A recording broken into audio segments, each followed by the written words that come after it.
What is the hardest thing to do as a Christian? What is the hardest thing to do as a Christian? Loving our enemies. Loving our enemies isn't just hard for me, it's hard for everyone. And it's not just hard for you, it's hard for everyone. And I hope you guys have had a great week. I hope you guys have a great following week. And so today we're going to be in the book of Matthew, chapter 5, verse 43 through 48. You have heard that it was said, "You shall love your neighbor and hate your enemy." But I say to you, love your enemies and pray for those who persecute you, so that you may be sons of your Father who is in heaven. In our world we hear a lot of, you shall love your neighbor and hate your enemies.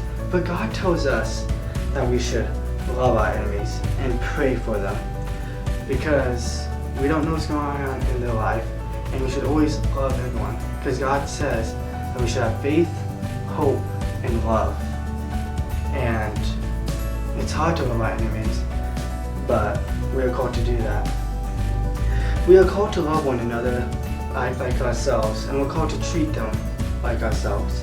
Also in the book of Matthew, in chapter 7, verse 12 through 14, it talks about the golden rule. And it says, "So whatever you wish that others would do to you, do also to them. For this is the law of the prophets." We should pray for those and love those who are our enemies, because we would wish that they would pray for us and love us.